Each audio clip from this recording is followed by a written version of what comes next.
Hi, I'm Chris from the BMFA Achievement Scheme Review Committee, and this is the Helicopter A and BPC tests video guidance. If you haven't done so already, please check out the Getting Started video, as this contains a lot of important general information for any of the Achievement Scheme tests. But for now, let's get started.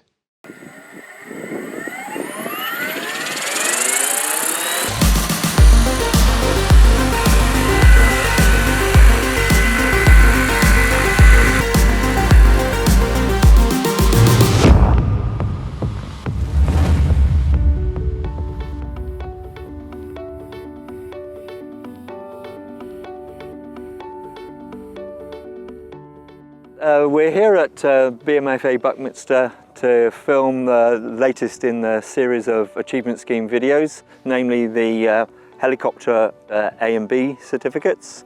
And I've got with me today behind the camera Chris Bradbury, who's the current chairman of the Achievement Scheme Review Committee, but also very kindly doing the demonstration flying for us is Summer Fisher, and she's here today supported by her mum and her mechanic, Rachel Plant. And what we're going to do is we're going to ask Summer very shortly to run us through all the pre-flight checks on the heli before we actually run through the flying part of the test. Hi, I'm Summer Fisher from Norfolk. I've been flying since I was about 10 years old and I'm 16 now. And I definitely think with the A and B test, when you first start flying them, it's a bit of a challenge to get through them, but they're really, really important and good for grounding when you first start flying. It really helped when I was flying later on, because it means you can catch the heli at any angle and you're safe with the heli.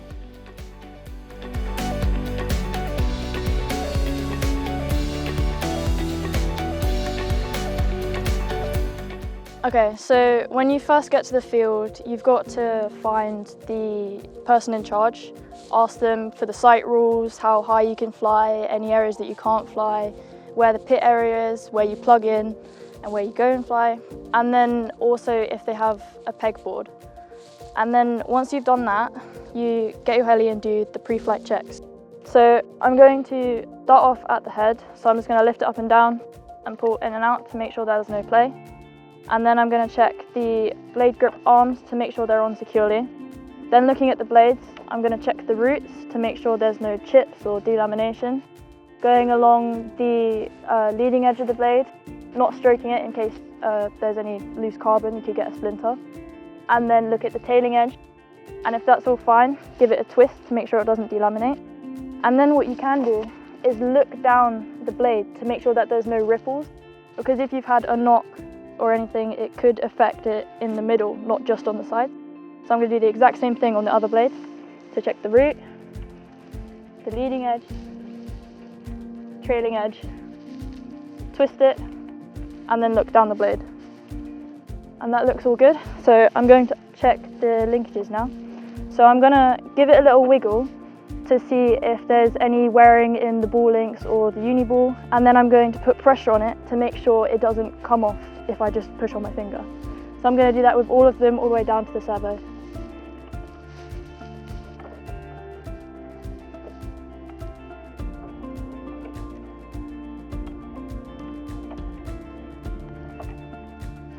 Then once I'm at the servos, I'm going to make sure that the screw is in the servo arm on all three. And then I'm just going to move them gently to make sure there's no notches in them. Then I'm going to give their mounts a little wiggle to make sure they're on securely, and then move to the tail servo and do the exact same thing. So check the ball link, check the screws in, and then gently move it. And once you've done that, you can move to the tail and check this ball link, and then the ones that are near the blade grips. Then once you're here, you're going to want to pull the blade grips in and out to make sure there's no play. And then on my specific heli, it has damping in the tail. So if I rock it like this, it should move slightly, which it does. But on other helis that don't have damping, there shouldn't be any movement on the tail at all. So now I'm going to check the tail blades exactly the same as I did with the main blades. So check the root, look at the leading edge, trailing edge, twist them, and then look down them. Root, leading, trailing, twist, look down.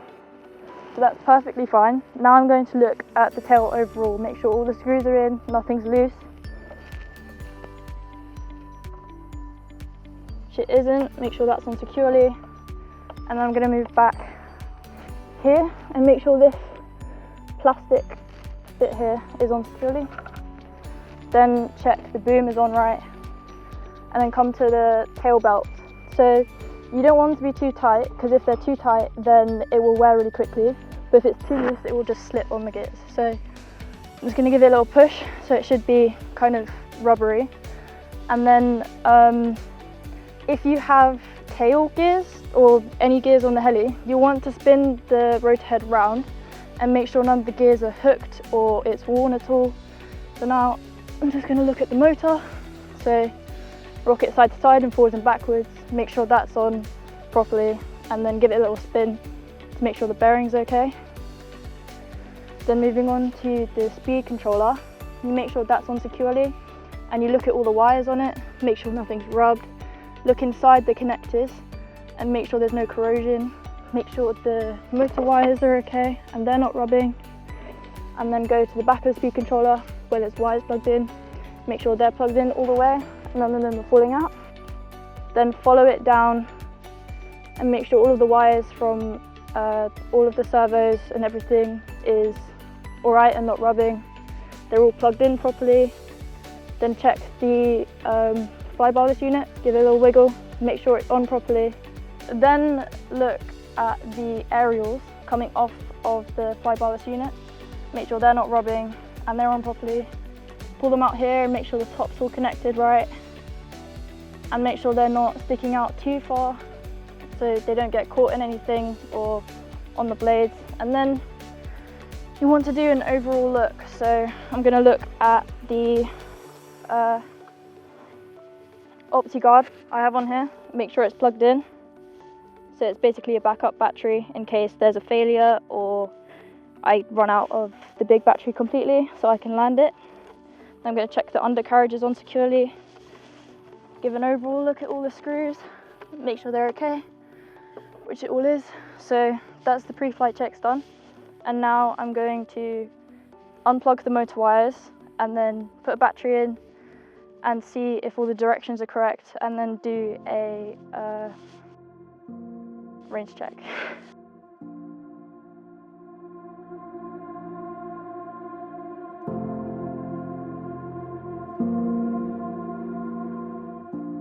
Well, thank you, Summer. That was a really very detailed pre-flight check. What we're going to ask Summer to do now is show us both a fail-safe check and also a range check on a helicopter. And she's got Rachel in here to help her when she does the range check. And it's quite these are things that are quite important. We've had quite a few questions about both the fail-safe and the range check on our Zoom meetings, so it'll be a really good, useful demonstration to include that in the video. Okay, over to you, Summer. Thank you.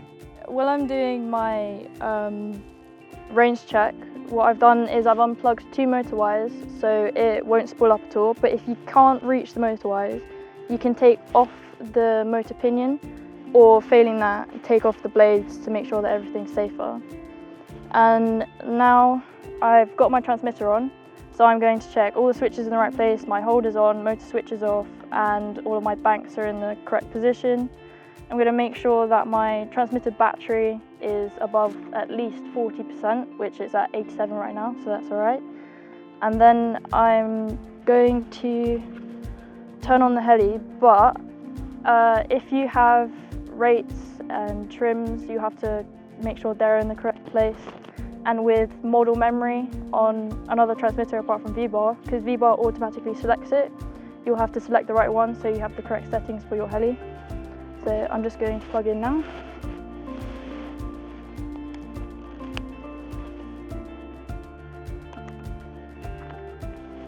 Okay.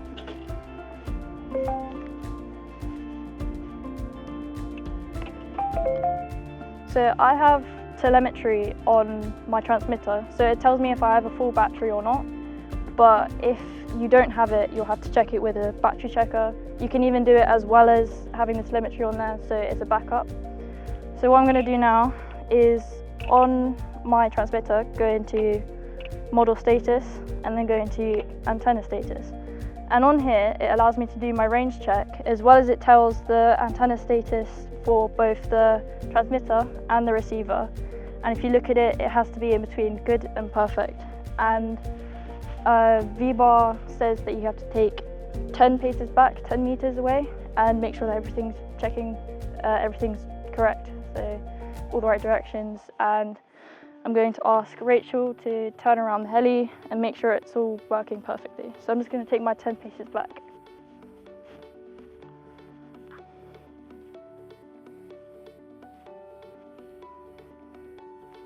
Okay, so I'm 10 paces back away from the heli, and I'm just going to move the pitch up and down so I can see that it's working. And I'm going to ask Rachel to turn it, yeah, and it's working again. So turn another 90 degrees, correct, it's working. And then one more time, please. Okay, so that's all perfect. So while it's right there, I'm just going to check the actual directions are correct. So push left and the swash go left, right, it goes right, forwards, it goes forwards. Could you turn it sideways so I can see? Yeah. And then backwards, and then the tail's moving all right. So the range check has worked and is all working perfectly. So now I'm going to take the blades off and then do a failsafe test. Okay, so I've replugged the motor wires back in again, and as you can see I've taken all the blades off, so when it spools up it doesn't actually start flying. And I'm just going to plug in, again making sure my transmitter switches are all in the right place, and do the same checks as before.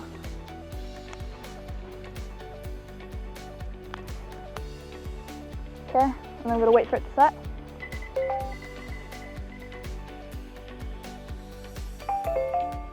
Okay, and on a Mikado transmitter, they don't actually allow you to turn off the transmitter when it's got a model set, but there is a specific part.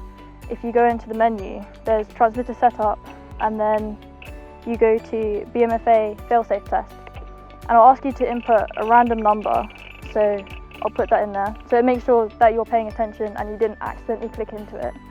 So I'm just going to step back to a safe distance. You can ask someone to hold the heli down at the skids and the blades and say keep everything out, like all your hands are away from the moving parts, but it should be fine. So just going to click into that, and then I'll spool up. Motor on. And I'll turn off.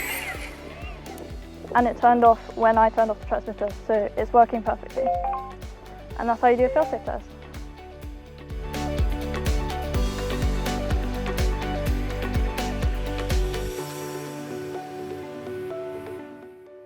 Now Summer is ready to fly, you'll notice she's tied her hair back for safety and to avoid distraction during flight, and the helicopter has been moved to a safe area for arming, as is the site rules.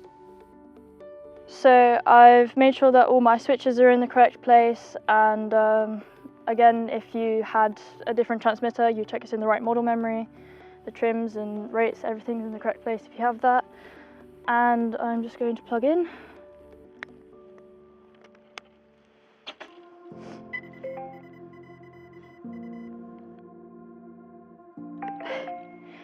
So what I'm going to do is I'm going to stand just behind the heli, and I'm going to look at the leading edge of the blade, and as I put positive pitch in, the leading edge should go up, and negative it should go down, so that's all correct. Now looking at the swash, it should do left and right aileron with the stick, so when I put left, swash goes left, put right, it goes right, and then forwards and backwards elevator, forwards and backwards, which is correct. Now looking at the tail, when I put left rudder in, the leading edge of the blade faces right, but it cuts into the air that direction. So it's going to turn this way, and the nose is going to go left. So that's correct. And then when I put right in, turn this way, the nose goes right. Now I'm going to check the gyro directions. So as I lift it, I look at the swash. It should go forwards when I go backwards and backwards when I go forwards, which it does, and then left when I go right and right when I go left, which is correct. And then looking down here, the leading edge of the blade should go the opposite direction to which I turn the boom. which it does. So now I'm ready to put my canopy on and then do my flight.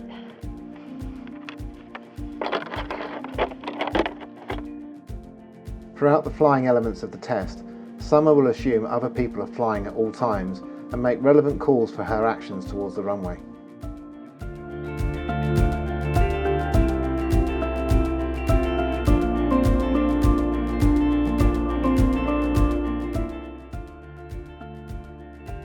The first exercise the candidate is asked to perform is a 20-second hover over the takeoff and landing point at a height of approximately 10 feet. The height does not need to be exact, however the aircraft should be hovered above head height, so the examiner should watch for a common habit where candidates hover at 4 to 6 feet or around eye level. The takeoff and climb to height should be fairly neat and vertical, with the hover being fairly consistent for height and position, though the examiner should make allowance for weather conditions such as wind, provided the candidate is showing suitable corrections for such and not deemed to be chasing the helicopter. Once the examiner is happy that the candidate has hovered consistently for about 20 seconds, they should ask the candidate to land to complete this exercise.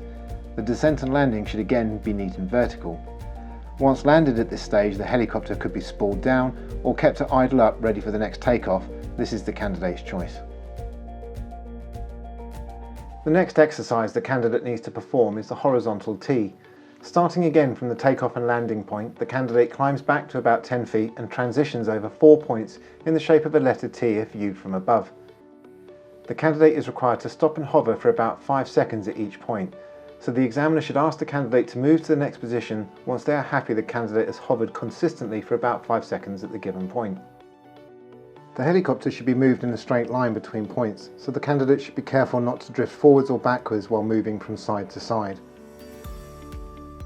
Throughout this exercise, the helicopter should keep a consistent tail in heading, but the tail must not be adjusted to point at the pilot at the outer edges of the T. The height and hovering accuracy throughout this exercise should be fairly consistent with the level expected during the 20-second hover. If at any point during the exercise the candidate is deemed to be flying well but not fully to the test criteria, the examiner may use their discretion to request the candidate perform a given exercise again, though multiple attempts at one exercise or more should be considered a fail. Once back over the takeoff and landing point, the candidate is required to hover for one last 5-second period, at which point the examiner should ask the candidate to land to complete this exercise. Once landed at this stage, the helicopter could be spooled down or kept to idle up ready for the next takeoff to complete the lazy eights. This is the candidate's choice.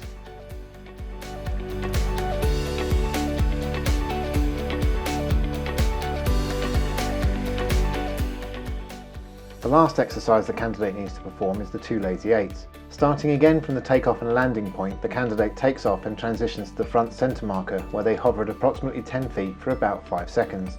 The helicopter must now be turned 90 degrees, either left or right at the candidate's choice, and flown slowly forwards at a walking pace.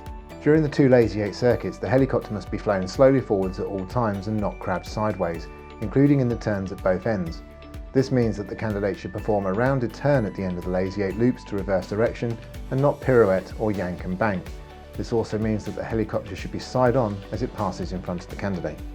Larger helicopters are often smoother to fly than smaller ones, especially in wind, with the lazy eight typically making this difference more obvious. Although the examiner should make an allowance for the size of the machine and the expected performance, the exercises cannot be modified to suit the aircraft. The helicopter can be expected to want to naturally speed up or slow down at given points of the circuits, so the candidate should not be penalised for this, provided the candidate is showing suitable corrections for such and not deemed to be chasing the helicopter. At the end of the second lazy eight, the helicopter should be brought to a stop over the centre marker, at which point the candidate can turn the helicopter back to tail in position, stop and hover for about 5 seconds. Once the examiner is happy that the candidate has hovered consistently for about 5 seconds, they should ask the candidate to reverse and land at the takeoff point to complete this exercise and the flying part of the test.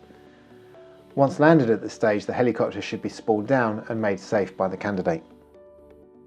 So if there was anyone flying, I would look left and right to make sure that there's nobody going over the top of me. And when I pick up the heli, the blades are completely stopped and I don't put my hands anywhere near when it's moving. And then I'm just going to unplug here. Again, to comply with local site rules for the type of helicopter, The model's main flight battery is disconnected for safety before returning to the pits area.